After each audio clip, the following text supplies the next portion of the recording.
الحمدللہ رب العالمین والصلاة والسلام علی سید المرسلین وعلی آلہ وصحبہ اجمعین ومن تبعہم بإحسان الی یوم الدین۔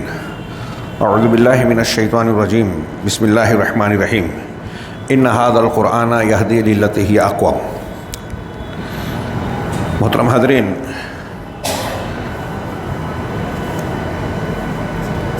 اصلاح و ترقی کے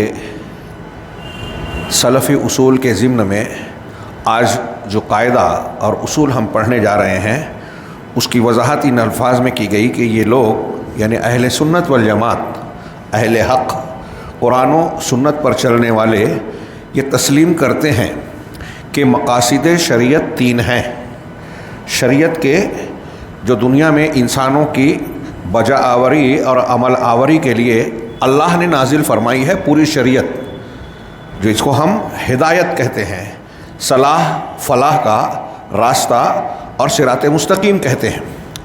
اس کے بنیادی مقاصد تین ہیں۔ پہلا مقصد مفاسد کا دفعیہ، یعنی انسان کو جو نقصان پہنچانے والی اور ضرر رساں چیزیں ہیں ان سے بچاؤ اور ان کو ہٹانا، دور کرنا، جو اصولیوں کے نزدیک ضروریات سے معروف ہے۔ مفاسد سے بچنے والا یہ جو قاعدہ ہے اس کو اہل اصول کہتے ہیں کہ یہ ضروریات ہیں، ہر انسان کی ضرورت ہے، ہر مخلوق کی ضرورت ہے کہ وہ اپنے آپ کو نقصان سے بچائے۔ دوسرا مقصد مصالح کا حصول، یعنی جو ہمارے لیے فائدہ مند چیزیں ہیں، ہماری زندگی کے لیے مصلحت کا درجہ رکھتی ہیں کہ یہ کہیں بہت شدید ضرورت ہے، کہیں کم ضرورت والی چیز ہے، لیکن وہ ہماری مصلحت سے وابستہ ہے، تو انہیں حاصل کرنا جو اصولیوں کے نزدیک حاجیات سے، حاجت کا کی جمع کی ہے، حاجیات سے معروف ہے۔ تیسرا مقصد شریعت کا، اللہ کے اصولوں کا، احکامات کا یہ ہے کہ مکارم اخلاق اور عمدہ عادات کو قبول کرنا، مکارم اخلاق اور عمدہ عادات کو قبول کرنا جو اصولیوں کے نزدیک تحسینات اور تتمیمات سے معروف ہے۔ یعنی دین کی بنیادی چیزیں اس مکارم اخلاق اور حسن و خوبی کے عمل و برتاؤ کے ذریعے سے اپنے اعلیٰ معیار کو پہنچتی ہیں، اس میں حسن، خوبصورتی اور تکمیل کا معنی پیدا ہوتا ہے۔ یہ تین مقاصد شریعت کہلاتے ہیں۔ ان تینوں مصالح میں قرآن نے سب سے بہتر طریقے کی طرف رہنمائی کی ہے۔ اسی جملے کے تناظر میں میں نے حمد و صلات کے بعد اللہ کا ارشاد پڑھا، انا ھذا القرآن یہدی للتی ہی اقوم۔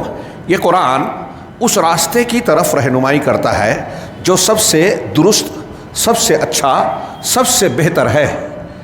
یہ سادی سودی بات جو ہم پڑھتے ہیں، سنتے ہیں، دہراتے ہیں، ہم سرسری گزر جاتے ہیں، لیکن اس کو ایمان کی حیثیت سے سمجھنا آج کے ماحول میں بھی ہمیشہ سے اس کی ضرورت رہی ہے، اور موجودہ ماحول میں جب ہماری نئی نسل جدید دور کی ترقیات، ٹیکنالوجی اور چمک دمک کے سائے میں جو گمراہ کن افکار و خیالات پھیلائے جاتے ہیں، اس سے جو ہماری نئی نسل متاثر ہوتی ہے، اور کہیں نہ کہیں اس کے ذیل میں، اس کے ماتحت جو فکر پھیلائی جاتی ہے وہ یہ کہ جو نئے نظریات اور ترقی یافتہ دور کے تفکرات و خیالات کا نتیجہ ہے وہ اسلام اور اسلامی تعلیمات سے بہتر ہے۔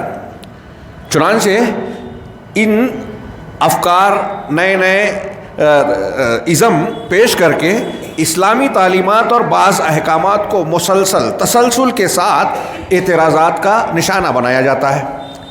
اسلام کا خاندانی نظام ایسا ہے، اس میں عورتوں کے ساتھ یہ ہوتا ہے، وراثت کے حقوق میں فلاں چیزیں ہیں، بلا وجہ پردے کی پابندی عائد کر دی گئی ہے، مردوں کی اچھی خاصی خوبصورتی کا معاملہ ہے لیکن ان کو داڑھی کے لیے جو ہے مکلف بنا دیا گیا ہے، جبکہ جدید ترقی یافتہ دور میں بہت سارے دنیاوی قوانین میں بعض سرکاری نوکریوں میں داڑھی رکھنا ہی ممنوع قرار دے دیا گیا، اور اسے حسن و جمال یا ایٹریکٹیو پرسنالٹی، پرکشش اور جاذب شخصیت کے تقاضوں کے خلاف مانا جاتا ہے، ایسا قرار دیا گیا۔ ایسی اور بہت ساری چیزیں اسلام اور اسلامی تعلیمات و احکامات پر نشانہ سادھ کر بیان کی جاتی ہیں۔ نتیجہ یہ ہوتا ہے کہ ہمارا جدید طبقہ، خاص طور سے یورپ اور امریکہ کی ٹیکنالوجی اور ترقیات سے جو لوگ مرعوب اور متاثر ہیں، دبے ہوئے ہیں، ہاں، وہ ان کی دنیا کی ترقی کے تناظر میں یہ بھی بین السطور میں سمجھ لیتے ہیں کہ وہ دین اور مذہب کے معاملے میں بھی ترقی یافتہ ہیں۔ جب وہ فلکیات کے سفر میں، ہاں، دنیا کو گلوبل ولیج بنانے میں، ذرائع ابلاغ میں، مشینی زندگی میں، ہتھیاروں میں اور دوسرے بہت سارے میدانوں میں سائنس اور ٹیکنالوجی کے جب وہ بہت آگے ہیں تو ان کے مذہب یا نظریات یا اسلام پر کیے گئے اعتراض بھی وزندار ہیں۔ ایسا ہمارے نوجوان یا نئی نسل کے لوگوں کو سبق پڑھایا جاتا ہے اور بہت سے لوگ پڑھ لیتے ہیں۔ اور جتنی بھی گمراہیاں ہیں وہ خارج سے آ رہی ہوں یا ہمارے اندر کچھ لوگ اس کو بیان کرتے ہوں، حدیثوں پر اعتراض، منکرین حدیث کی طرف سے جو سوالات اٹھتے ہیں، ہاں، یا قرآن کے بعض معنی اور مفہوم اور تفاسیر پر جو مسلمہ ہے، یا مسلمانوں سے قرآن و حدیث سے ثابت شدہ صحابہ، تابعین اور اہل سنت کے مسلمہ عقائد و اصول جو ہے قرآن و حدیث سے ثابت، اس پر دوسروں کو چھوڑی آج ہمارے بہت سے نوجوانوں کے یہاں کچھ معاملات میں خلش پائی جاتی ہے، گمراہی پائی جاتی ہے، منہج سے انحراف پایا جاتا ہے۔ اور بعض لوگ ایسے متعالم جو عالم نہیں ہے لیکن عالم بنتے ہیں، اور لوگ ان سے متاثر ہوتے ہیں کچھ ان کی خوبیوں کی بنیاد پر۔ دنیا میں جتنی بھی شخصیت پرستی ہے، کل میں اسی پر انشاءاللہ خطبہ دینے والا ہوں، ہاں، اسی تناظر میں جتنی بھی گمراہیاں پھیلتی ہیں، نئے فرقے بنے، آپ دیکھیں گے کہ اس میں ایک بہت بڑا عنصر شخصیت پرستی کا ہے۔ کسی ایک شخصیت سے لوگ بہت متاثر ہو گئے، ان کے بڑے کارنامے ہیں، وہ بڑے ذہین ہیں، ان کا بڑا اعلیٰ مقام ہے علمی اعتبار سے، اخلاقی اعتبار سے۔ اب ان کو جب مان لیا تو ان کی غلط باتوں کو بھی قرآن و حدیث کا مقام دے دیا۔ ان کی بات اگر قرآن و حدیث سے ٹکرا گئی تو اس کو بھی قبول نہیں کر رہے ہیں۔ ابھی ہمارے یہاں دیکھیے بعض نوجوانوں کہیں جاؤ سنتے ہیں ڈاکٹر اسرار، ڈاکٹر ذاکر نائک، ہاں، مرزا انجینئر، یہ تین نام لیے، تینوں عالم نہیں ہیں۔ یہ اسلامی عقائد پر کلام کرتے ہوئے ایسی چیزیں بیان کر رہے ہیں آلریڈی، ہاں، جو قرآن و حدیث اور متفقہ اہل سنت کے متفقہ صحابہ کے متفقہ عقیدے کے خلاف ہے۔ لیکن ہمارے ہاں کچھ اہل حدیث کہلانے والے لوگ اسے ماننے کو تیار نہیں ہیں، اور جو بڑی عمر کے لوگ ہیں جن کے بیٹے بیٹیاں اور ارد گرد میں اس قسم کے گمراہیاں پھیل رہی ہیں، انہیں اس کی نزاکت اور سنگینی کا احساس ہی نہیں ہے۔ ہمارے یہاں لوگ عقیدہ پڑھنا، سیکھنا اس کو غیر ضروری یا ہلکی چیز سمجھتے ہیں۔ عجیب، یعنی گمراہی والا معاملہ ہے کہ جو چیزیں فروعی یا ہلکی پھلکی چیز تھیں ان پہ لوگ دنیا کی بحثیں کرتے ہیں، اور جو عقائد اور بنیادوں سے تعلق رکھتا ہے، جس میں گمراہ ہو جانے سے آدمی کا ایمان ختم ہو جاتا ہے۔ میں نے ابھی گلبرگہ میں گزشتہ جمعہ کو خطبہ جمعہ دیا، اس میں ڈاکٹر اسرار وغیرہ کی کچھ گمراہیوں کا تذکرہ کیا، وحدت الوجود کے عقیدے کی تائید اور اس کا صحیح ماننا، ہاں، شیعوں سے کی موافقت کرنا، اس طرح کا ایک دو معاملہ میں نے ذکر کیا۔ تو بعد از خطبہ جب مسجد سے نکلنے لگے، ایک صاحب آئے، مجھ سے زیادہ عمر رہی ہوگی ان کی، اور بڑے ادب و احترام کے ساتھ انہوں نے سوال کیا کہ شیخ کیا یہ بتائیے کہ اگر کوئی بہت سے کام اچھے کر رہا ہے لیکن اگر ایک غلطی اس نے کی تو کیا اس کی وجہ سے اس کی خدمات کو مسترد کر دیا جائے گا؟ تو میں نے ان سے کہا جواباً، اور یہ اچھی طرح سمجھیں آپ بھی، کہ اس غلطی کی نوعیت پر یہ منحصر ہے۔ وہ جو ایک غلطی ہے، وہ غلطی کیسی ہے، کون سی ہے، اس پر انحصار ہے کہ اس کی خدمات کا معاملہ کیا جانا جائے گا۔ اگر آپ ڈاکٹر اسرار کی بات کہہ رہے ہیں، میں نے ان سے کہا ہاں انہی کی بات، تو کہا کہ ڈاکٹر اسرار کی ہو سکتا ہے خوبیاں ہیں بہت ساری، درس اچھا دیتے ہیں یہ، اور دنیا میں ایسے جتنے بھی بڑے بڑے ایسے لوگ جو اہل بدعت ہیں ان میں بہت بڑے قابل لوگ گزرے ہیں۔ تو میں نے ان سے کہا کہ اگر پہلی بات تو یہ کہ آپ کہہ رہے ہیں کہ ایک غلطی، ان کی ایک نہیں ہے، 10 میں ابھی گنوا سکتا ہوں۔ فرض کیجئے کہ ایک ہی غلطی ہو، لیکن اس کی نوعیت کیا ہے؟ اللہ تبارک و تعالیٰ نے قرآن مجید میں اپنے حبیب جناب محمد رسول اللہ صلی اللہ علیہ وسلم کو خطاب کر کے کہا، ہمیں ایک اصول مل رہا ہے، آپ کے سوال کا جواب مل رہا ہے اس آیت میں، کہ وَأَوْحَيْنَا، تم کیا ہے، إِلَى الَّذِينَ مِن قَبْلِكَ، ہاں، ثم اوحینا الیک والی الذین من قبلک لئن اشرکت لیحبطن عملک. بڑی مشہور آیت کہ ہم نے اے رسول آپ کے کی طرف بھی وحی کی اور آپ سے پہلے کے انبیاء کی طرف بھی یہ وحی کی تھی کہ اگر آپ بھی غور سے سنیے، قرآن کی آیت کا ترجمہ ہے، اگر آپ نے بھی شرک کیا تو آپ کے سارے عمل برباد ہو جائیں گے. یہ اللہ تعالیٰ کس سے کہہ رہا ہے؟ نبی صلی اللہ علیہ وسلم کو خطاب کر کے. اللہ کے نبی صلی اللہ علیہ وسلم سے اس بات کا قطعی امکان دور دور تک نہیں تھا کہ اللہ کے نبی صلی اللہ علیہ وسلم شرک کا ارتکاب کرتے. شرک کا ارتکاب کرتے یہ آپ سے ممکن ہی نہیں تھا، لیکن اللہ تعالیٰ نے کہا کہ اگر یہ ناممکن بھی، اگر امکان ہوا، اگر ہوا جو نہیں ہو سکتا، تو آپ کے سارے عمل برباد. اب اس سوال کا جواب جو آپ نے پوچھا اس میں ہے کہ نہیں؟ نبوت کے کتنے درجات ہیں، کیسے کیسے کام ہیں، خصوصیات ہیں، کیا مقام ہے. کوئی غیر نبی کتنا بھی بڑا ہو جائے نبوت کے آس پاس بھی اس کا درجہ نہیں پہنچ سکتا. اب بھلا بتائیے، اللہ کے نبی صلی اللہ علیہ وسلم کے سارے کارنامے، عبادات اور دعوت و تبلیغ ایک طرف، اگر آپ بھی شرک کریں تو سارے عمل برباد. تو میں نے ان سے کہا کہ ڈاکٹر اسرار صاحب جو وحدت الوجود کی تائید کرتے ہیں، مجھے کوئی ان سے ذاتی دشمنی نہیں ہے، پرخاش نہیں ہے، ان کی مخالفت کر کے مجھے کوئی انعام نہیں ملنے والا ہے، لیکن ان کا رد نہ کر کے مجھ کو اللہ کے ہاں جواب دہ ہونا پڑے گا، ایسا میں عقیدہ رکھتا ہوں کہ اگر آپ متاثر ہو، لوگ متاثر ہو رہے ہیں اور ان کے یہاں وحدت الوجود کا وہ عقیدہ پایا جاتا ہے جس کو اہل علم نے، بلکہ آپ بھی اگر اس کا معنی اور مفہوم سمجھ جائیں تو یہ معلوم ہوگا کہ یہ دنیا کا سب سے بڑا شرک اور کفر ہے. یہ 36 کوٹی ماننے والوں کو آپ کیا کہتے ہیں؟ 33 کوٹی دیوی دیوتا پوجنی ماننے والوں کو.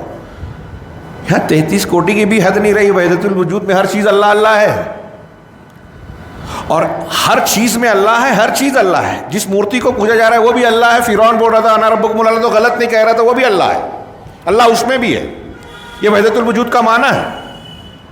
اور اس کے جو نتائج برآمد ہوتے ہیں، بہت سی ایسی چیزیں جو صریح کفر کی ہیں، جیسے آپ اور میں جو بول رہے ہیں، جب سبھی اللہ ہیں تو جو انسان، جو مخلوق کوئی بولی بول رہا ہے، کوئی بات کہہ رہا ہے، وہ بات بھی اللہ کی بات ہے، اللہ کا کلام ہے. صوفیوں کا یہ وحدت الوجود اور حلول کے قائلین کا یہ عقیدہ ہے. اللہ کا کلام قرآن ہے ہم کہتے ہیں. اب جب کہہ رہے ہیں کہ سب میں اللہ ہی اللہ ہے، وحدت الوجود والے، تو جو بھی کچھ بات کہہ رہا ہے، نعوذ باللہ نعوذ باللہ، اگر ایک انسان گندی بات کر رہا ہے، گالی گلوچ کر رہا ہے، وہ بھی اللہ کا کلام ہو گیا، کیونکہ اللہ نے پیدا کیا، یا اللہ تبارک و تعالیٰ ہر چیز میں ہے. یہ کتنی گندی باتیں ہیں. تو اب ایک اہل حدیث آدمی یہ سوال کر رہا ہے کہ ایک غلطی ہوگی تو کیا اس کو مسترد کر دی جائے گی اس کی خدمات؟ میں جب یہ اس قسم کے سوالات سنتا ہوں، اور ابھی مختلف جگہوں پر جانے کا اتفاق ہوتا ہے، کہیں کہیں سے فون آتا ہے، لوگ بتاتے ہیں کہ ہمارے نوجوان ایسی شخصیات سے متاثر ہو رہے ہیں. ڈاکٹر ذاکر نائک وہ ڈاکٹر اسرار کی تعریف کرتے ہیں. اب یہ بھی منہج کے خلاف ہے. علامہ ابن تیمیہ، امام احمد بن حنبل، ائمہ حدیث، ایک دو نہیں 50 اور سینکڑوں کتابیں بھری پڑی ہیں، جا کے پڑھیے. اہل بدعت کی مجلس میں شرکت سے منع کرتے ہیں. کسی نے کہا کہ وہ تو بہت متقی پرہیزگار ہیں، ان کے بڑے کارنامے ہیں، بہت اچھا کام کیا ہے. کارناموں کی وجہ سے کسی کے پیچھے چلیں گے، اس کے غلط کو صحیح مانیں گے کیا؟ یہ اشعری ماتوریدی ایک دو گمراہ فرقے ہیں. کل کے خطبے میں تھوڑا ذکر ہوگا ان کا. ہمارے یہاں کے احناف وہ کہلاتے ہیں. یہ اشعری اور ماتوریدی جو ہے اہل سنت والجماعت سے الگ ہے. ہندوستان کے احناف کہتے ہیں، بریلوی کہتے ہیں کہ ہم عقیدے میں اشعری ماتوریدی ہیں، اور ان کے یہاں بھی عقل کو نقل کے پر مقدم مانا جاتا ہے. بہت سی گمراہیاں پائی جاتی ہیں. وہ بھی اللہ کے کلام کو اہل سنت کی طرح کلام نہیں مانتے، صفت نہیں مانتے، کلام نفسی مانتے ہیں. اور ہم جو کہہ رہے ہیں اللہ کا کلام کسی دوسرے میں اللہ پیدا کرتا ہے، معتزلہ مخلوق کہتے ہیں. یہ کہتے ہیں کہ اللہ کا کلام کلام نفسی ہے، ذاتی اندر ہے اس کے، لیکن اللہ بولتا نہیں ہے، کسی اور سے بلواتا ہے. یہ میں آسان لفظوں میں اپنے طور سے سمجھا رہا ہوں. ان اشاعرہ اور ماتوریدیہ، ابو منصور ماتوریدی ابو الحسن اشعری بعد میں توبہ کر لیے تھے، انہوں نے معتزلہ اور جہمیہ کا اپنے زمانے میں بہت رد کیا، ان کی بدعتوں کا بہت رد کیا، جبکہ خود بھی غلط راستے پہ چلے گئے۔ تو اب انہوں نے چونکہ معتزلہ جہمیہ کا رد کیا تو کیا ان کو ہم صحیح مان لیں گے؟ غور کیجیے، کسی کی تعریف کرنا کئی طریقے سے ہوتا ہے۔ میں علامہ راضی کا ذکر کروں تو یہ واضح ہے کہ علامہ راضی کی باتوں سے، ان کے انحرافات سے آج لوگ گمراہ نہیں ہوں گے، لیکن اگر کسی ایسی کی تعریف کر رہا ہوں جس کی شخصیت کو لوگ مان لیں تو گمراہی میں پڑ جائیں گے، تو میرے لیے ناجائز ہے اس کی تعریف کرنا، اس کی کتابوں کو آگے بڑھانا، اس کی مجلسوں میں بیٹھنا، اس کی تقریر کو فارورڈ کرنا۔ یہ میں نہیں کہہ رہا ہوں، پڑھیے، میں نے ابھی حوالے دیے نا ناموں کے، ان ناموں میں آپ کو ملے گا اہل سنت والجماعت کے شاید ہی عقیدے کی کسی کتاب میں یہ جملہ نہ ملے، یہ بات نہ ملے کہ اہل سنت والجماعت جہاں کتاب و سنت کو مصدر شریعت اور مرجع دین مانتے ہیں، اصول دین صرف قرآن حدیث سے لیتے ہیں، صحابہ کی فہم کی پابندی لگاتے ہیں، وہیں یہ بھی ملے گا کہ اہل بدعت سے نفرت کرتے ہیں، ان سے دور ہوتے ہیں، ان کی مجلس میں شرکت سے گریز کرتے ہیں۔ اس جملے پر دھیان دیجئے، ان کی مجلس میں مجالست سے منع کرتے ہیں، ترک خصومات کی تعلیم دیتے ہیں۔ اب آپ کہیں گے آج کے نوجوان بہت چالاک ہیں، ہم ذہین ہیں، ہم چالاک ہیں، سوشل میڈیا پہ علماء کی ضرورت ہی نہیں رہ گئی ان کو، تو وہ کہیں گے کہ یہ جو ان بدعتیوں کی تقریر سن رہے ہیں، ان کو فارورڈ کر رہے ہیں، وہ اس اصول کے خلاف، اہل سنت کے اصول کے خلاف، اور اسی کا نتیجہ ہے یہ جو ہمارے ہاں مختلف قسم کے فاسد عقائد، غلط اور منحرف منہج کی چیزیں آج مسلمانوں میں اور اہل حدیثوں میں در آ رہی ہیں۔ اور حیرت انگیز بات یہ ہے کہ اگر کوئی عالم اس کے بارے میں کہتا ہے تو لوگ بدعتی کی بدعت کی تحقیق کر کے اس سے بچنے کے بجائے عالم کو شک و شبہ کی نگاہ سے دیکھنے لگتے ہیں۔ یہاں کوئی اصول اور معیار رہ ہی نہیں گیا، کس سے دوستی کرنا ہے، کس کی تقریر سننی ہے، کس سے استفادہ کرنا ہے۔ اور اس میں بھی ایسا ہو گیا ہے کہ اب ایک ہی منہج میں میری دشمنی اگر آپ سے ہے اور آپ کسی کی مخالفت کر رہے ہیں تو میں اس کی موافقت کر رہا ہوں آپ کی مخالفت کی وجہ سے، ایسا بھی چل رہا ہے۔ یہ دین کا اصول ہے آپ کا، یہ میں علماء میں بھی دیکھ رہا ہوں، خواص میں بھی دیکھ رہا ہوں۔ ایسا لگتا ہے جیسے ایمانیات، اللہ کا ڈر، اللہ کے سامنے جواب دہی، منہج کے اصول اور ضابطوں کی رعایت، یہ سب نے لپیٹ کر رکھ دیے ہیں۔ بہت سے معاملے میں ایک آدمی بہت اصولی اور دیندار اور صحیح منہج والا نظر آتا ہے، لیکن دوسری جگہ دیکھیے تو وہ منہج سے بالکل ہٹا ہوا نظر آ رہا ہے۔ اور جب ایسا ہے تو ان کے پیچھے چلنے والے کتنے یتیم ہیں، کتنے مسکین ہیں کہ ایک عالم پر وہ بھروسہ کر رہے ہیں کہ ہاں یہاں مولانا صاحب بہت اچھا بول رہے ہیں، ان کے بڑے اچھے کارنامے ہیں، بڑا اچھا درس قرآن دے رہے ہیں۔ اب وہ اچھا درس قرآن، میں نے اس شخص سے کہا تھا جس نے مجھ سے سوال کیا کہ آپ نے اگر اچھے کارناموں کو دیکھ کر اپنے بیٹے کو کہا کہ یہ بہت اچھی تقریر کرتے ہیں، ان کو سنو، اور بیٹے نے ان سے متاثر ہو کے ان کا عقیدہ وحدت الوجود قبول کر لیا، اس کی ساری دینداری ضائع ہو گئی۔ میں ماننے لگوں کہ ڈاکٹر اسرار بہت اچھے ہیں، بہت ٹھیک ہے، اچھے ہیں، ان کی اچھائیوں کا انکار نہیں ہے، لیکن اگر انحراف ہے تو ہم اس بات کے مکلف ہیں۔ امام احمد بن حنبل رحمہ اللہ سے کسی نے کہا کہ آپ بدعتیوں کا اتنا شدید رد کرتے ہیں، ان کے اندر خوبیاں بھی تو ہیں، تو امام احمد نے کہا تھا کہ اللہ نے ہم کو اس کا مکلف نہیں کیا کہ لوگوں کی خوبیاں بیان کرتے پھریں، اس کا مکلف کیا ہے کہ اگر کوئی گمراہ ہے اور اس سے لوگ متاثر ہو سکتے ہیں تو اس کی گمراہی کو واضح کیا جائے، اصلاح کی جائے۔ اگر ذاتی حد تک محدود ہے تو اس کو بول کر ذاتی طور سے منع کیا جائے گا، لیکن اگر کسی انسان کی گمراہی سے عوام متاثر ہو سکتے ہیں، ایسا آپ کو خطرہ ہے، تو علماء کا فرض ہے، یہ پڑھے کتابوں میں جا کے قرآن و حدیث کے نصوص کے تقاضے کو، علماء کا فرض ہے کہ اس سے عوام کو متنبہ کریں تاکہ گمراہی سے بچیں۔ جیسے اللہ کے رسول صلی اللہ علیہ وسلم نے خارجیوں کا نام لے کر وضاحت کر کے بتایا تھا کہ اس آدمی کی نسل سے ایسے ایسے لوگ پیدا ہوں گے، قرآن بہت اچھا پڑھیں گے، نماز بہت اچھی پڑھیں گے، صحابہ کو کم لگے گی نماز، تو ان کی نماز روزے پہ خوبیوں پہ مت جاؤ۔ اس میں جواب اس شخص کا بھی ہے جو کہتا ہے کہ ایک آدمی کے اندر کئی خوبیاں ہیں، اگر کچھ غلطیاں ہیں تو اس کو چھوڑ دیں گے کیا؟ غلطی کی نوعیت دیکھی جائے گی۔ ہمارا اگر اختلاف کسی منہج میں ہم ایک ہیں، عقیدے میں ایک ہے، تو کسی مسئلے کے فہم میں اگر اختلاف ہو رہا ہے تو یہ کوئی اختلاف نہیں ہے جس کی بنیاد پر تفرقہ ہو، جس کی بنیاد پر فرقہ بنے۔ فرقہ اس وقت بنتا ہے، بہت اچھی طرح دماغ میں رکھیے، اچھے اچھوں کو آج سمجھ میں نہیں آ رہا ہے، فرقہ اس وقت بنتا ہے جب اہل حق کا جو مسلمہ اصول ہے، قرآن و حدیث کے مسلمہ قواعد و ضوابط ہیں، جیسے ہم یہ ضوابط پڑھ رہے ہیں، اس سے الگ کوئی قاعدہ بنایا جائے جو قرآن و حدیث کے خلاف ہے، اور اس قاعدے کو پکڑ کر قرآن و حدیث کی مخالفت کی جائے، عقل کی بنیاد پر، اتباع ہوا کی بنیاد پر، ذوق اور کسی اور عنوان کے تحت، جیسے صوفیوں کے آئے کہ ہماری سمجھ میں آیا، ہمارے خواب میں آیا، کشف ہوا، تو وہ کہتے ہیں کہ ہم جذبات اور ذوق کے اعتبار سے چلتے ہیں، ہمارے پاس حقیقت ہے، آپ کے پاس شریعت ہے، ہمارے پاس حقیقت ہے۔ ہاں، قال اللہ قال رسول چھوڑ دو، ہم تجربات سے اور ذوق سے معلوم کرتے ہیں۔ اگر ایسی کوئی چیز قرآن و حدیث سے ٹکرا رہی ہے اور اس کو اصول کے طور پر، دین کے طور پہ کوئی مانتا ہے، تو یہ فرقہ بندی ہے، یہ صراط مستقیم سے الگ راستہ بنانا ہے، یہ دین سے انحراف ہے۔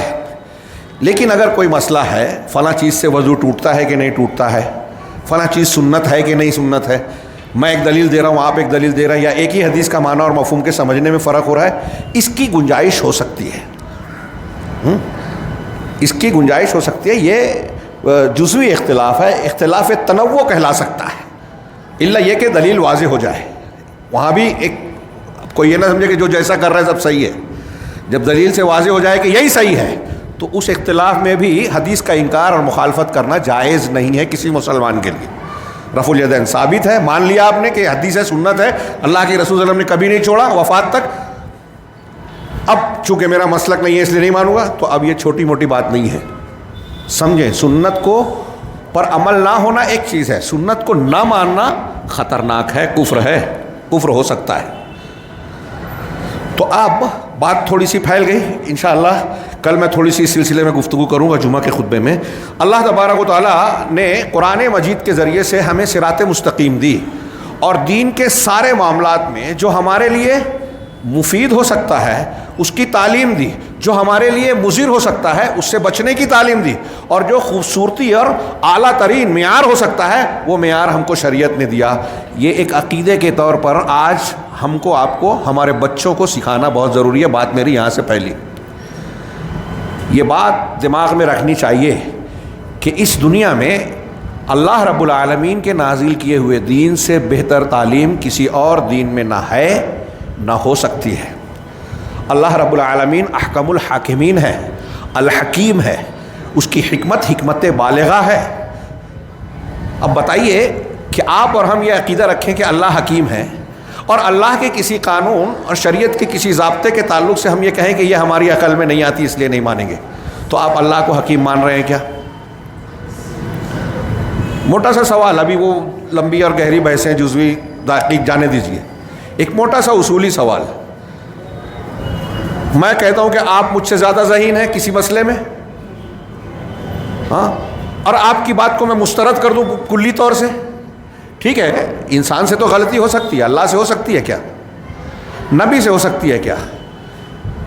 ایک طرف فلاسفہ ہیں، سائنس والے ہیں، مشاہدات کو حاصل کرنے، دیکھیے جو ہم ایمان رکھتے ہیں غیب پر ایمان رکھتے ہیں، غیب کو جاننے کیسے جانتا ہے انسان؟ جو دکھائی چیز نہیں دیتی واسطے سے، اور جو مادی چیزیں اس کو کیسے جانتا ہے؟ مشاہدے اور تجربے سے۔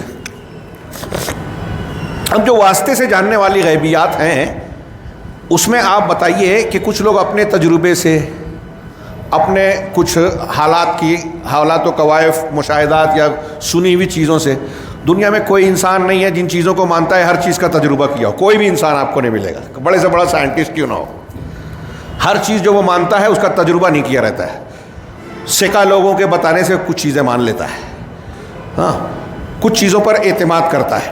خیر، تو میں یہ عرض کر رہا تھا کہ دنیا میں جو غیب کو جاننے کا طریقہ ہے واسطوں کے ذریعے، اب ایک طرف ایک مسلمان ہونے کی حیثیت سے، ایک مومن ہونے کی حیثیت سے سوچئے کہ ایک سائنٹسٹ ہمیں اپنے تجربات لیبارٹری کے جو اس کے عمل ہے وہ کرنے کے بعد بتاتا ہے اور کچھ چیزوں پر سوال اٹھاتا ہے، ایک فلسفی ہے اپنی فکر سے غور و فکر کر کے کچھ فلسفہ پیش کرتا ہے۔ یہ فلاسفہ، مناطقہ، اہل عقل، ہاں، اہل سائنس، اہل ٹیکنالوجی، کوئی بھی ہو، ان کے لیے یہ زیادہ قابل اعتماد ہے یا اللہ اور رسول قابل اعتماد ہے؟ ایک مومن کو اس سوال کا جواب دینے میں ایک سیکنڈ بھی دیر نہیں لگے گی، کہ اللہ اور رسول صلی اللہ علیہ وسلم. لیکن شریعت کے ماننے کے سلسلے میں موجودہ نسل یا بہت سارے گمراہ فرقے یہ مانتے ہی نہیں ہیں. قرآن و حدیث کے سامنے اپنی عقل کا جب استعمال ایک انسان کرتا ہے، قرآن و حدیث کے مقابل میں عقل کا بالکل استعمال ممنوع نہیں ہے، اچھی چیز ہے، لیکن جو قرآن و حدیث کے سمجھنے کے لیے، حکمتوں کو جاننے کے لیے، اور بہت سارے جو عقل کے دائرے میں امور ہیں ان کو سمجھنے میں، لیکن جو چیز عقل کے دائرے کی ہے ہی نہیں اس میں آپ عقل کا استعمال کریں گے. اب غیبیات کو، فرشتوں کو آپ عقل سے اگر قرآن حدیث ہٹا دیجئے تو کیا فرشتوں کے تعلق سے صحیح معلومات کا ہمارے پاس کوئی ذریعہ ہے کہ وہ کس چیز سے پیدا کیے گئے؟ قرآن حدیث نے بتایا نور سے، قرآن حدیث نے بتایا وہ بے شمار ہے، ان کے اندر بہت طاقت ہے، الگ الگ تعداد کے پروں والے فرشتے ہیں، قرآن نے بتایا، اور ان کے تعلق سے بہت سی تفصیلات. روح قبض کرنے والا فرشتہ ہے، قبر میں جانے کے بعد سوال کرنے والے دو آئیں گے، منکر نکیر کہلاتے ہیں، جبرائیل ہے، میکائیل ہے، کچھ کے نام ہیں، کچھ کے کام بتائے گئے. ان چیزوں کو جاننے کا ہمارے پاس کوئی ذریعہ تھا کیا؟ اگر ان قرآن حدیث کو ہٹا دیجیے، وحی الہی کو ہٹا دیجیے، تو دین کو جاننے کی بنیاد وحی ہے. اور اللہ رب العالمین نے ہمارے شریر اور مادے کی ضروریات کے لیے ہم کو عقل، شعور دیا. جانوروں کے ذریعے سے، مظاہر قدرت کے ذریعے سے بہت سی چیزیں سکھائی. قابیل کو اپنے بھائی کی لاش کو ٹھکانے لگانے کا طریقہ نہیں آ رہا تھا تو اللہ تعالیٰ نے بھیج دیا کوے کو کہ وہ کس طرح سے گاڑتا ہے اپنے دوسرے مردہ کوے کو، اس کے ذریعے سے تھوڑا اشارہ مل جائے. تو یہ اس طرح سے اللہ نے دنیاوی چیزیں جانوروں کے ذریعے سے، اس کے ذریعے سے، اس کے ذریعے سے، دماغ سے، مشاہدات سے، تجربات سے سکھا دی. لیکن دین کے لیے اللہ رب العالمین نے ان چیزوں پر ہماری عقلوں کو چھوڑا نہیں ہے. کسی کے ذوق اور کسی کی عقل پر انحصار نہیں رکھا کہ آپ اس کی عقل کی بنیاد پر دین کو سمجھیں، بلکہ اللہ نے وحی کا نزول فرمایا. ایک قاعدے کے طور پر یہ دماغ میں رکھیے کہ ہمارا دین پورا کا پورا وحی الہی پر مشتمل اور منحصر ہے. اسی لیے اہل علم نے کہا اور امام بخاری نے کہا کہ انہوں نے اپنی صحیح بخاری جب تصنیف کی تو سب سے پہلا باب کتاب الوحی مقرر کیا، شروعات کی. اس کے بعد ہے کتاب الایمان، کتاب العلم وغیرہ، کتاب العلم، کتاب الایمان، کہ وحی کے ذریعے سے ہمیں شریعت کا علم ملا، شریعت کے احکامات ملے، نماز ملے، ایمان ملا، ساری چیزیں وحی کے ذریعے سے ملی ہیں. اب یہ وحی اللہ تعالیٰ اتارتا ہے. جب ہم نے یہ یقین کیا کہ اللہ کی وحی ہے اور جو پہنچانے والے رسول ہیں دنیا تک، وہ رسول امین ہے، وہ قابل شک نہیں ہے، ہم نے ان کو مانا. اور یہ بھی مانا کہ اللہ حکیم ہے، اس کی حکمت کاملہ بالغہ ہے، اور محمد رسول اللہ صلی اللہ علیہ وسلم مخلوق میں سب سے ذہین انسان ہے. اب اللہ اور رسول کی بات کے مقابلے میں آپ کہتے ہیں کہ ڈاکٹر فلاں، مفکر فلاں، فلاں امام، فلاں پیر صاحب، ان کی بات سمجھ میں آتی ہے، اللہ اور رسول کی بات سمجھ میں نہیں آتی. تو آپ کسے حکیم مان رہے ہیں؟ اللہ اور رسول کی شان میں گستاخیاں کر رہے ہیں. قرآن کہتا ہے ان ھذا القرآن یہدی للتی ہی اقوم، یہ قرآن سب سے اچھے راستے کی طرف رہنمائی کر رہا ہے. اور ہمارے نوجوان کے ذہن و دماغ میں یہ لگتا ہے کہ اگر قرآن و حدیث پر، شریعت پر عمل کریں گے تو ہم ذرا پچھڑے ہوئے ہو جائیں گے، پیچھے چلے جائیں گے. ہاں، مولوی صاحب بات کرتے ہیں عقیدے کی، توحید کی، سنت کی، اور آج دنیا چاند پہ چلی گئی ہے، چاند سے آگے چلی گئی ہے. ہاں، کمندیں ڈال رہے ہیں، گلوبل ولیج بن گیا ہے، اے آئی کا دور ہے، آرٹیفیشیل انٹیلیجنس کا. ہاں، انسان کے سامنے انسان کھڑا کیا جا سکتا ہے. اور یہ وہی توحید کی، شرک کی، سنت کی، توحید شرک، کوئی دنیا انٹیلیجنس اے آئی کا ہو یا اور کوئی اے زیڈ کا وقت آ جائے. انسان کے مسائل، انسانی اخلاقیات، فطرت تبدیل نہیں ہوگی. اور دنیا کی زندگی اور آخرت کی، اور ان سارے مسائل میں یہ جو آرٹیفیشل ٹیکنالوجی اور دنیا کے نئے نئے اصول ضابطے کیے جاتے ہیں، یہ کس لیے؟ ان کا مقصد کیا ہے؟ ایک سائنٹسٹ کوئی چیز ایجاد کرتا ہے، کیوں کرتا ہے؟ ایک عالم نے بڑی پیاری بات کہی تھی، ہمارے ایک استاذ رحمہ اللہ، غالباً عبید اللہ کشمیری رحمہ اللہ نے کہی تھی کہ جیسے آپ کے شہر میں صفائی کے لیے ایک آدمی جھاڑو لگاتا ہے، ہم اس کو کمتر سمجھتے ہیں، وہ صفائی کر رہا ہے، آپ کی زندگی کے لیے ایک سہولت پیدا کر رہا ہے. وہ صفائی نہ ہو تو گندگی ہوگی، بیماری ہوگی، اور بہت سارے مسائل ہوں گے، تو صفائی کر رہا ہے. ایسے ہی ایک سائنٹسٹ سائنس کی تجربہ گاہ میں ایک روبوٹ بنا رہا ہے، کمپیوٹر بنا رہا ہے، لیپ ٹاپ بنا رہا ہے، موبائل بنا رہا ہے، تو آپ کی زندگی کے کاموں کو آسان کر رہا ہے. جس طرح ایک ساتھ جھاڑو دینے والا جھاڑو دے رہا ہے، ویسے وہ ایک کام کر کے ہماری زندگی کو صرف سہولت دے رہا ہے، زندگی کے مسائل کو حل نہیں کر رہا ہے، روحانیت اور سعادت کا راستہ نہیں بتا رہا ہے. وہ صرف زندگی کی سہولت ہے. آپ بھی بہت سے ایسے کام خود سے کر سکتے ہیں، کرتے ہیں اپنے گھروں میں، کہ فلاں کام کو آسانی سے انجام دینے کے لیے یہ ٹھوک دیا، وہ نکال لیا، فلاں جگہ تاک بنا دیا، فلاں جگہ پلک لگا دی. یہ سب کرتے ہیں نا. ایسے ہی ایک سائنٹسٹ اپنی ٹیکنالوجی سے کچھ آگے کی چیز کرتا ہے. مشینیں بنائی، میزائل بنائے، ہتھیار بنائے، اور یہ تو انسان کے لیے مسئلہ بن گیا. پیگاسس، آرٹیفیشیل انجینئرنگ، اور ابھی جو پیجر میں دھماکے ہوئے. انسان خود اپنی ایجادات سے خوف اور دہشت میں جی رہا ہے کہ کب کہاں کس پر حملہ ہو جائے. آپ کے موبائل سے ابھی جو ٹیکنالوجی بن رہی ہے کہ جو گاڑیاں گزرتی ہیں ٹول کے لیے، جو ابھی طریقہ ہے اس کو ہٹا کے نیا طریقہ آئے گا کہ آپ کی گاڑی کہاں جا رہی ہے، تو اس پر دوسرے دنیا کے کئی ملکوں میں اعتراض ہے کہ نہیں یہ نہیں چلے گا، اس سے شخصی آزادی ختم ہوتی ہے. آپ کی گاڑی اور آپ کب کہاں کہاں جا رہے ہیں ساری چیزیں ریکارڈ پہ رہیں گی. تو انسان شخصی طور سے آزاد رہا ہی نہیں. ویسے بھی موبائلز کی وجہ سے نہیں رہا بہت سارے امور میں. تو یہ تو زحمت بھی بن رہی ہے. انسان اپنے کرتوتوں سے انسان کے لیے مسائل پیدا کر رہا ہے. اور جو توحید اور اس کو ہلکا سمجھتے ہیں وہ اگر تعلیم حاصل کریں تو معلوم ہوگا کہ اگر شریعت کی تعلیمات پر عمل کیا جائے نا تو مانوی اور روحانی زندگی کو ہی صرف سکون راحت نہیں ملے گی، بلکہ انسان کی دنیا کی جو مادی زندگی ہے نا اس میں بھی اچھائیاں پھیلے گی. یہ جو مفاسد کا دفعہ، فساد ہٹانا، 3 قاعدہ جو ہم پڑھنے جا رہے ہیں، دنیا کے کسی دین میں آپ کو اتنا بہترین نہیں ملے گا جیسے اسلام میں ملے گا. اور یہ کوئی چھوٹی بات نہیں ہے. آج اگر دنیا یہ سمجھ جائے نا تو ہم لوگ اس کو غیر ضروری سمجھتے ہیں. جو لوگ سمجھ رہے ہیں اسلام قبول کر رہے ہیں، یہودی، نصرانی، عیسائی، عورتیں، خواتین، کالے، کہ اسلام میں ہمارے مسائل کا حل ہے. یہ ٹیکنالوجی اور سائنس والے دنیا کے اچھل کود مچائیں، سیکولرزم، سوشلزم، کیپٹلزم، اس کی خوب تعریف کریں. آزادی نسواں، فلاں کی آزادی، ڈیما کی آزادی، جنس کی آزادی، شادی بیاہ پابندی ہے، خاندان کی چیز کی پابندیاں نہیں ہونی چاہیے. ان سب چیزوں نے ان کی زندگی کو چمک دمک کے باوجود روحانی اور اخلاقی زندگی میں جو ہے عذاب کی شکل پیدا کر دی ہے. ماں باپ بیٹوں کو ترستے ہیں، ان کو اولڈ ایج ہوم بھیج دیا گیا، رشتے ناطے نامعلوم ہیں، جسمانی، نفسیاتی، ذہنی بیماریاں عام ہیں، مسائل حل نہیں ہو رہے ہیں.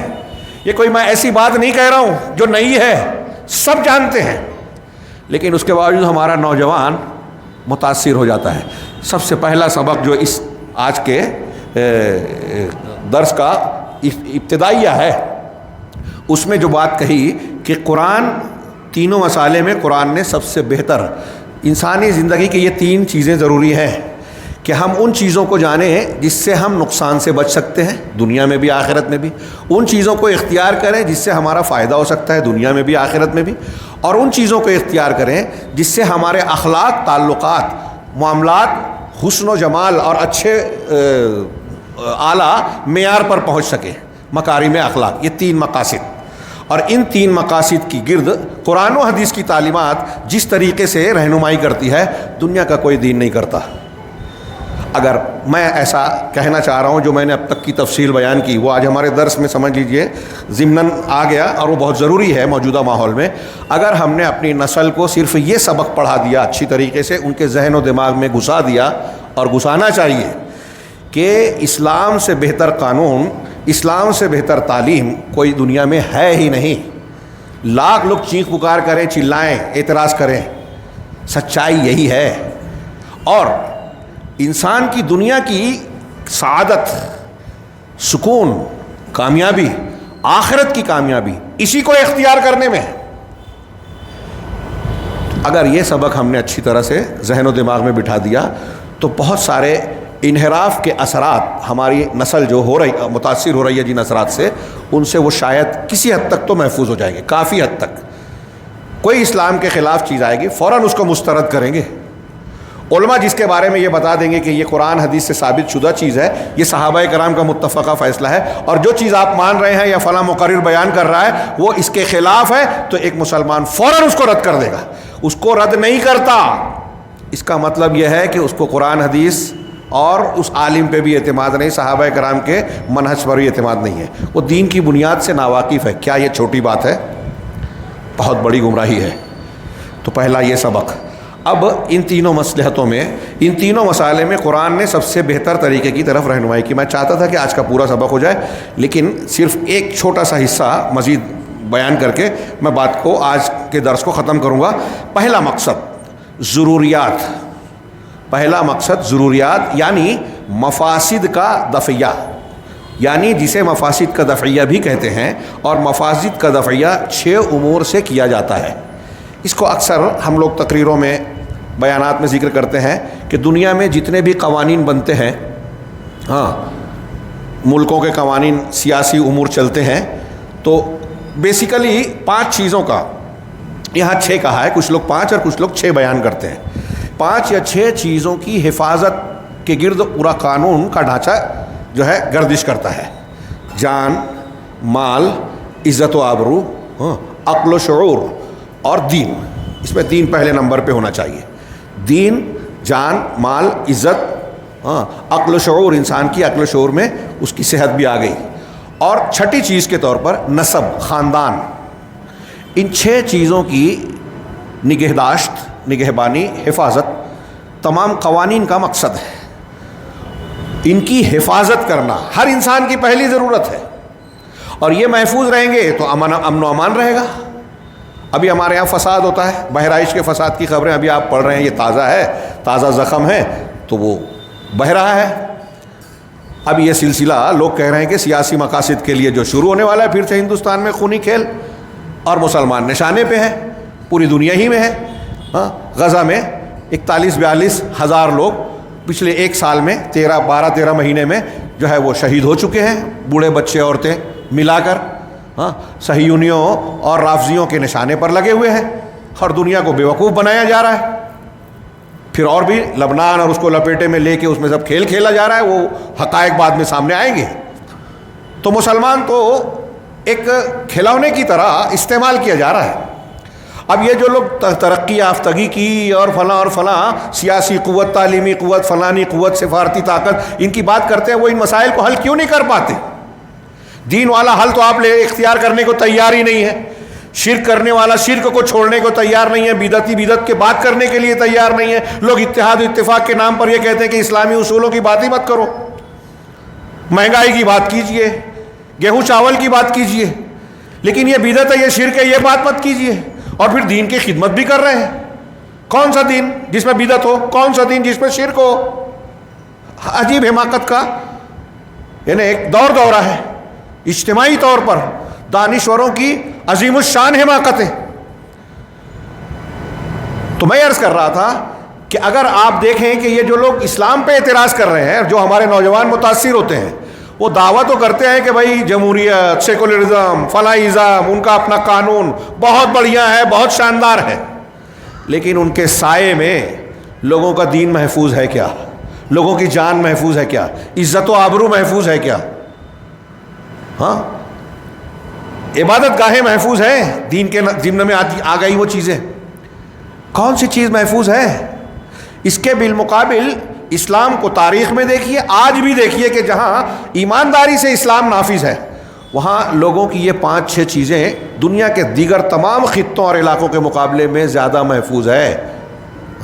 آج کا نیٹ کا زمانہ ہے، آپ سروے رپورٹس دیکھ سکتے ہیں، امریکہ میں، یورپ میں، فلاں ملک میں کتنے منٹ پہ کتنے قتل ہوتے ہیں، کتنے زنا ہوتے ہیں، کتنے عورتوں کا، بچیوں کا اغوا ہوتا ہے، کتنے بن بیاہی مائیں ہیں، اولاد الزنا ہیں،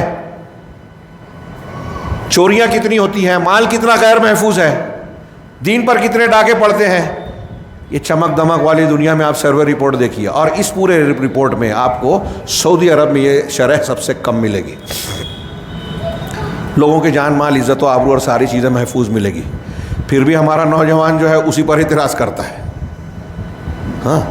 ایسا دکھایا جاتا ہے، گلوبل ویلیج ہے، لوگ کہتے ہیں کہ خبروں کی ترسیل اور میڈیا بہت تیز ہے، آپ کو وقت وقت کی خبریں ملتی ہیں، لیکن میں ایسا مانتا ہوں، بلکہ جانتا ہوں اور دیکھ رہے ہیں ہم آپ اور آپ، کہ جیسے 100 سال، 200 سال، 400 سال پہلے جب یہ اسباب نہیں تھے لوگ جھوٹ کو، بہت سے جھوٹ کو مشہور کر دیتے تھے، سچ سمجھتے تھے. ایسے ہی آج بھی بہت میڈیائی ذرائع ہیں لیکن جھوٹ زیادہ پھیلا ہوا ہے. سچ جلدی کوئی مانتا ہی نہیں ہے، اتنا پھیلایا جاتا ہے، اتنا تسلسل سے جھوٹ بولا جاتا ہے. حکومت کے لوگ ہوں، میڈیا کے لوگ ہوں، لوگ الگ الگ تجارتی اور دوسرے مقاصد کے حاملین ہوں، آرام سے جھوٹ بولتے ہیں. اور جس کی طاقت ہے وہ یہ لوگوں کے جاننے کے باوجود کہ یہ غلط ہے. اب ایک الیکشن ہوا ایک ریاست میں، اب دیکھیے تو اکثر لوگ تجزیہ نگار کہتے ہیں کہ وہاں بے ایمانی ہوئی ہے، مشین میں گڑبڑی ہوئی ہے، گنتی میں ایسا ہوا ہے، فلاں ایسا ہوا ہے، لیکن کچھ نہیں ہوگا. وہ یہ کہتے بھی ہیں. کورٹ ہے، ایجنسیاں ہیں، حکومت ہے، تجزیہ نگار ہے، لیکن جھوٹ جیت رہا ہے بظاہر. وہ دائمی نہیں ہوتی جھوٹ کی جیت. خیر، تو پہلی چیز یعنی یہ 6 چیزیں جو ضروری مفاسد کا دفعہ ہے کہ انسان کن چیزوں میں محفوظ رہے. اور یہ امن و امان انسان کی پہلی ضرورت ہے سماج کی. آپ بہت پیسہ کما لیے، آپ نے بہت پراپرٹی بنا لی، بہت کچھ آپ نے حاصل کر لیا، لیکن فساد ہوا، آگ لگی، آپ کا کارخانہ جل گیا، آپ کے گھر پر بلڈوزر چل گیا، آن کے آن میں زندگی کی کمائی ختم ہو گئی. تو پہلی ضرورت امن کی ہے. اسی لیے قرآن میں حضرت ابراہیم علیہ السلام کی جو دعا ہے اہل مکہ کے لیے، لوگوں نے کہا کہ حضرت ابراہیم علیہ السلام نے رزق سے پہلے امن کی دعا مانگی. رب اجعل ھذا البلد آمنا وارزق اہلہ من الثمرات، کہ اے اللہ اس شہر کو، مکہ کو امن والا بنا دے اور اس کے باشندوں کو پھلوں کی روزی دے. پھل کی روزی دیکھیے یہ بھی بلاغت ہے. پھل وہ کھاتا ہے جس کا پیٹ بھر جاتا ہے، مطلب اناج وغیرہ محفوظ موجود ہو، اور یہ ایک خوشحالی کی علامت کہلاتا ہے. تو اللہ تعالیٰ سے حضرت ابراہیم علیہ السلام نے رزق اور روزی سے پہلے امن مانگا. بہرائچ میں فساد ہوا، کتنے وہاں کے لوگ خاص طور سے نشانہ مسلمان ہی بنتے ہیں، گھر خالی کر کے چلے گئے، بہت سے جیلوں میں جائیں گے، کیسوں میں پھنسے رہیں گے. بہت کچھ کمایا، یا تو وہ تباہ ہو گیا، گھر جلا دیا گیا، دکانیں توڑ دی گئیں، جلا دی گئیں، یا پھر اب کیس کباڑے میں خرچ کریں گے، ایک نسل تباہ ہو جائے گی. اب یہ جو فساد والی کیفیت ہے، اس میں انسان کا مال بھی محفوظ نہیں ہے، جان بھی محفوظ نہیں ہے، املاک بھی محفوظ نہیں ہے. مال میں آ گیا، کوئی چیز محفوظ نہیں ہے. تو پہلی فساد دفع مضرت یا ضروریات میں سب سے پہلی چیز ہے کہ انسان کی جان محفوظ ہو، امن قائم ہو. اب اس سلسلے میں امن قائم میں کہہ رہے ہیں سب سے پہلی چیز جس کی حفاظت ضروری ہے وہ دین ہے. دین، قرآن کے اندر دین کی حفاظت، یعنی انسان کا دین اور مذہب محفوظ رہے. اب دیکھیے دین اور مذہب کی تحفظ کے سلسلے میں اسلامی تعلیمات دیکھیے، دوسروں کی تعلیمات دیکھیے. یہ الگ بات ہے کہ آج ہندوستان کے یا دنیا کے قوانین میں کاغذ پہ کچھ لکھا ہوا ہے، لیکن عملی طور سے کیا ہوتا ہے؟ الگ الگ لوگوں کے لیے الگ الگ قانون. اقوام متحدہ میں بھی یہی معاملہ ہو رہا ہے، صرف قراردادیں منظور ہو رہی ہے. پوری دنیا کے سامنے اسرائیل کتنا سنگین قسم کے جرائم کا، جنگی جرائم کا ارتکاب کر رہا ہے، کسی کی نہیں سن رہا ہے، جان مال کو تباہ کر رہا ہے، حقوق انسانی کو لپیٹ کر پھینک دیا ہے. لیکن اس کے باوجود اس کو دہشت گرد اور برا نہیں بولا جاتا ہے، بلکہ حقوق انسانی کے ٹھیکیدار اس کا سپورٹ کر رہے ہیں. ایک طرف اس کو روکنے کی بات کرتے ہیں، دوسری طرف اس کو ہتھیار اور پیسے بھی دے رہے ہیں. یہ منافقت آپ کو غیر مسلمانوں میں ملے گی، مسلمانوں میں نہیں ملے گی، جن کو دہشت گردی کا، شدت پسندی کا الزام دیا جاتا ہے. آپ دیکھیں گے کہ دنیا میں سب سے زیادہ امن پسند وہی ہے، اور یہ اسلام کی تعلیم کا نتیجہ ہے. تو دین پر بھی، دین کی حفاظت کے لیے اسلام نے جو دیا، آپ تاریخ پڑھیے گا، مذہب تبدیل ہونے پہ جیسے اصحاب بروج کا واقعہ ہوا، سماع ذات البروج والے میں واقعہ نقل کیا کہ بھائی مذہب تبدیل کیا کچھ لوگوں نے، تو بادشاہ نے بڑے بڑے گڑھے کھدوا کر آگ لگائی اور اس میں لوگوں کو کہا کہ اگر تم باپ دادا کے مذہب پہ نہیں آتے تو ایسا ہوگا. مکہ میں مسلمانوں کے ساتھ کیا ہوا. ایسے ہی آپ یورپ امریکہ کی پرانی تاریخ اٹھا کے دیکھیں گے تو دوسرے مذہب والوں کے لیے انتہائی خطرناک قسم کے عذاب، ایسے ایسے عذاب کے سن کر بھی آج رونگٹے کھڑے ہو جائیں. بھوکے درندے، شیر، بھیڑیے کے پنجرے میں ایک انسان کو ڈال دینا تاکہ وہ نوچ کھائے، اس کے جسم کے مختلف اعضاء کو ایک ایک کر کے نوچ کے کاٹنا، توڑنا، ڈائریکٹ مار نہیں دینا، اور ایسے بہت سارے طرح طرح کے مذہب کی بنیاد پر. اسلام نے مذہبی آزادی دی، لا اکراہ فی الدین، دین میں کوئی زور زبردستی نہیں ہے. دین کے قرآن کے اندر دین کی حفاظت مضبوط اور محکم طریقے سے کی گئی ہے، جیسا کہ ارشاد باری تعالیٰ ہے وَقَاتِلُوهُمْ حَتَّى لَا تَكُونَ فِتْنَةٌ وَيَكُونَ الدِّينُ لِلَّهِ، ان سے لڑو یہاں تک کہ کوئی فتنہ نہ رہے اور دین اللہ کے لیے ہو جائے. معلوم یہ ہوا اللہ تعالیٰ نے جو لڑائی کا حکم دیا ہے وہ لوگوں کی دین کی حفاظت کے لیے دی ہے، کہ ایک آدمی اگر دین آزادی سے اختیار کرنے کا اختیار پورا وہ رکھتا ہے تو اس کے لیے پھر امن و امان ہے.